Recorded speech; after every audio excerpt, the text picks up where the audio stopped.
Just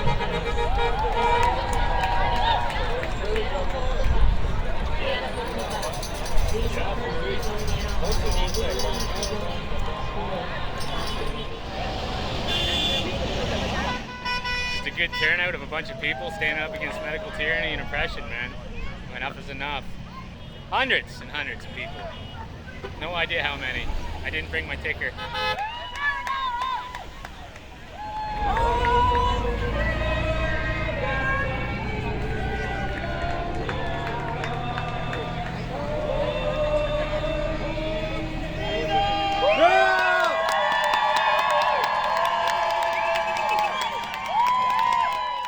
I'm Mcdonald, I'm a BSc NRN, and I am your representative here on the East Coast. I'm going to talk to you a little bit of our website, and I'm going to basically read it, what the Canadian Frontline nurses are. We are a broad and diverse group of Canadian nurses from across Canada who are sending out an urgent declaration to the colleges of nursing of various provinces and territories and to the public at large for whom we serve. Colleges sent letters to its members to ensure their expectations were being met when it comes to adhering to public health protection measures. The letter issued a statement forbidding nurses to freely question any and all official measures being imposed in response to COVID-19. The college threatens nurses with punishment, investigation, and disciplinary action. We regard these statements as to be unethical, anti-science, this is awesome, anti-science and deeply disturbing. As nurses, our primary duty is to care. Our primary duty of care is not to the college or any authority, but to the patients in which we care for.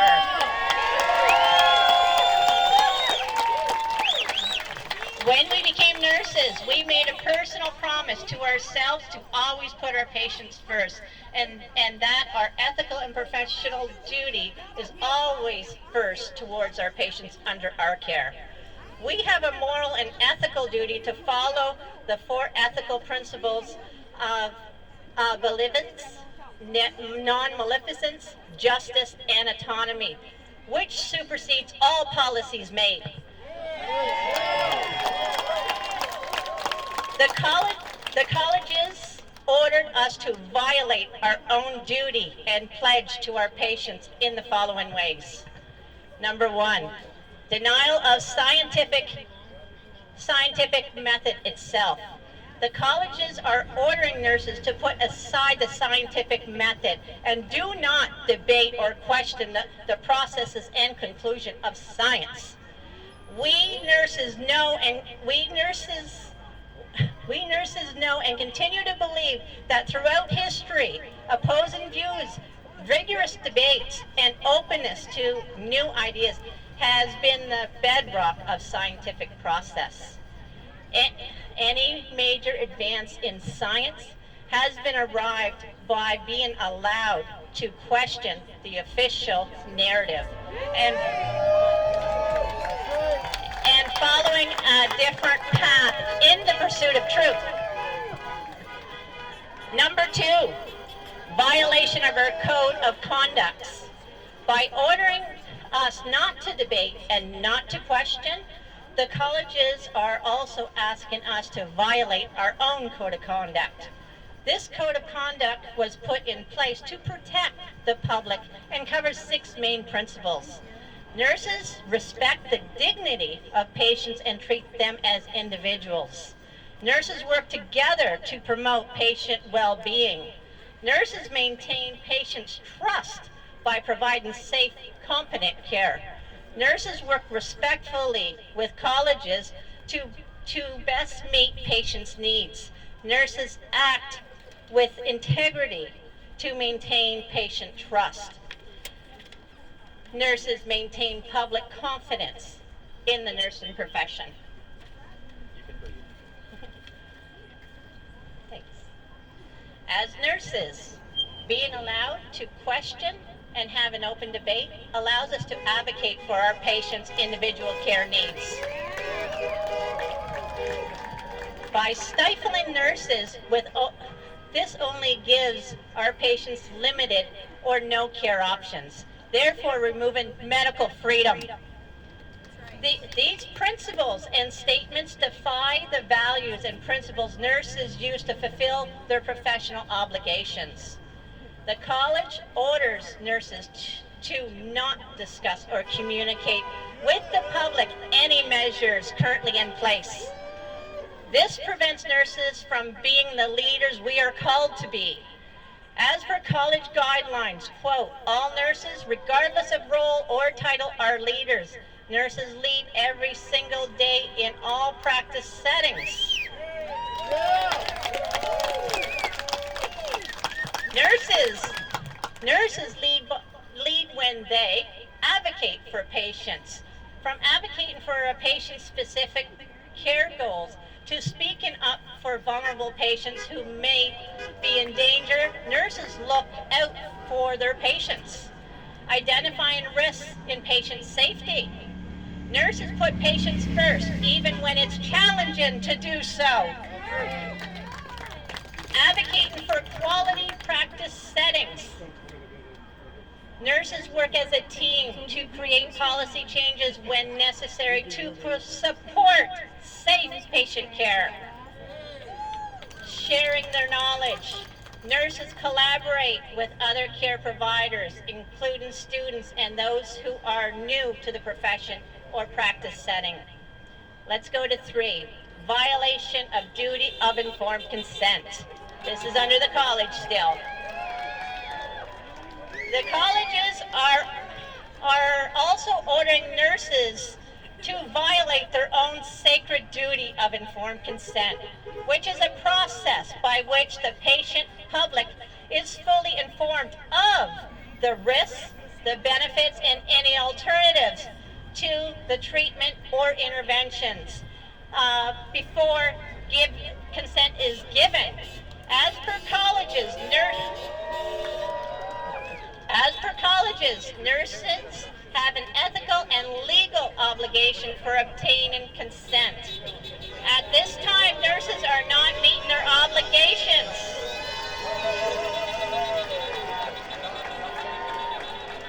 At this time, nurses are not meeting their obligations in all healthcare settings. Alternative resources need to be freely available for all patients in order to make fully informed decisions regarding their health. Medical transparency is now removed. Furthermore, the college and or government wants to immediately ensure all nurses are fully vaccinated with respect to COVID-19. A decision to whether or not an injection be made mandatory should never be made. Nurses can't be put in a position where they lose the ability to advocate for themselves. If this is taken away from us, how do we be expected to advocate for our patients? That's right. We nurses believe that with the college's statements and seminal movement, it is an assault on free speech and scientific inquiry has been reached.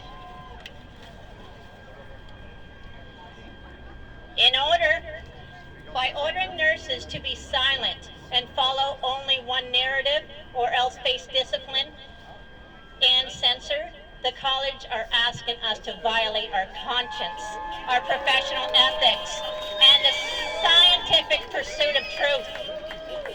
We will never comply and will always put our patients first.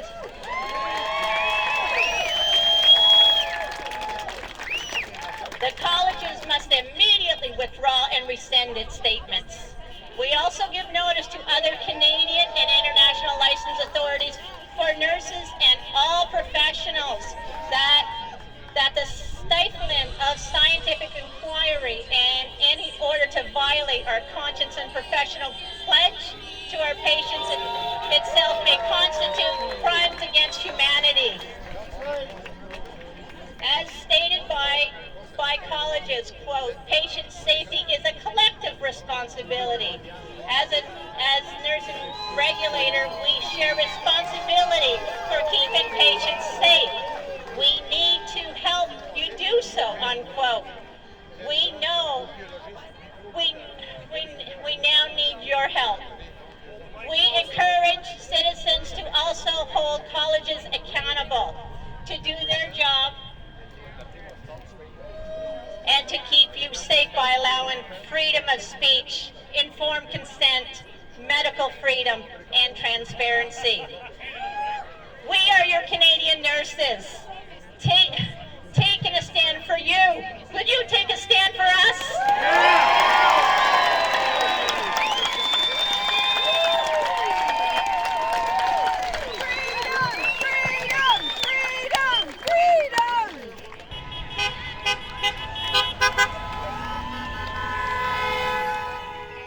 The government says I have a free choice, as long as I say yes.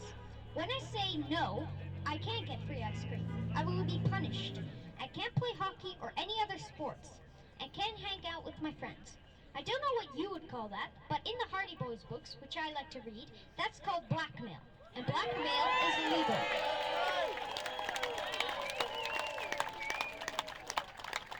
The government wants us so badly to say yes that they were willing to use blackmail to do illegal things. I ask myself why? Why do they want us so badly to get a vaccine? They tell us we need to get the vaccine, but don't tell us what the side effects are. They don't tell us that if we are healthy, there is no risk of dying from COVID. No healthy children have died from COVID. The children that have sadly died from COVID were already badly ill. If we are healthy, we may get sick, but we get better again. They say we are old enough to decide if we want a vaccine, but they don't give us the information we need to take that decision.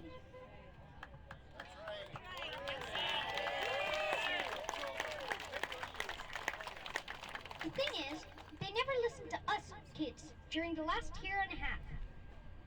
They never asked me how I felt about having to wear a mask, or suddenly, when school was closed. When my first concert I was meant to playing guitar was cancelled. They never asked me how I felt when I suddenly couldn't play with any of my friends anymore. I wouldn't have minded if it had been 2 weeks or so, but now we are a year and a half later, and I still get the sniffles. And if I get a sniffle or cough, they still act as if the world is on fire. Now we're being told that we spread disease and have to be afraid. We have to wear masks, sanitize all day, take tests, don't play with our friends, stop playing outdoors, stop hanging out with my friends. No healthy kids have died from COVID. All the kids who have died from COVID were badly sick already. The vaccine is still experimental. I have no idea what will happen to anybody who takes it. I've seen videos online of children who've collapsed minutes after taking the shot. That is not normal. I don't know what happened to them. I don't want it to happen to me, my family, or any of my friends. I was taught to look at a situation from different angles and then make my decision. I look at this virus and know I'm not afraid. I know I'm healthy and I will get better again. I'm also not worried about spreading a virus to my sisters because I know my mom does everything she can to make sure they can live happy, healthy lives.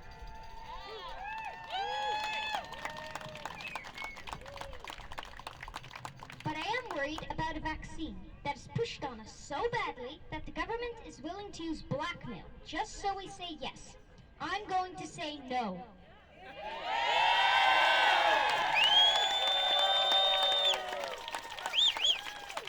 Prove to me that it's safe. Prove to me that I will not collapse or get side effects that are much worse than getting a virus from which I will recover. We are old enough to decide if we want to be experimented on. Don't let them make you think you have to say yes. You can say no. Whatever you decide is okay. Nobody should be punished for deciding what is good for themselves. I want to play and hug my friends and play sports and be happy and healthy no matter what my decision is.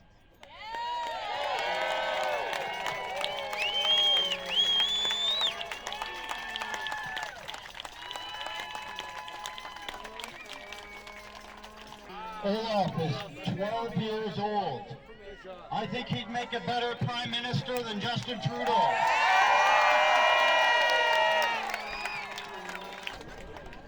Thank you so much, Olaf. That was pretty powerful. The Canadian Frontline nurses are about bringing everybody together. We're not about dividing. The government has divided us enough. There is power in numbers. Like Olaf talked, there is no informed consent. He mentioned about the vaccine being experimental. I'm hearing a lot of people saying that it's not experimental. Why would the government do that? Look on their websites, Moderna, Pfizer, and so forth. You know, the information is there. And the list of side effects and things are there. Yeah. Also, the fact that Olaf was talking about if they're going to inject 12-year-olds and over, that they don't need parental consent. That is unheard of. We can no longer be silent, we have to be bold. So I'm going to say some bold things today, and I have absolutely no fear. None. Most families have suffered terrible losses from the COVID measures. Not from COVID, necessarily, from the measures. That's why all of us here are fighting for freedom.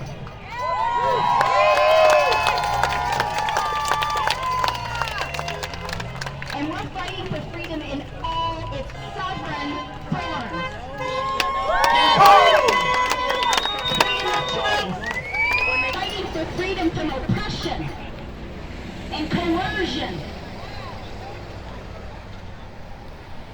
From forced experimental medical interventions on all of us. But in particular, our children. Our leaders have continued to describe all these COVID measures as being for our own good. They have told us, and they continue to say, that we are all in this together. It's about our health. Freedom! We care about you. Just trust us. We care about you. Trust us, ministers. Say, we know what all of you need. Don't worry about it. We know more than you do about what you need, okay? So just leave it with us.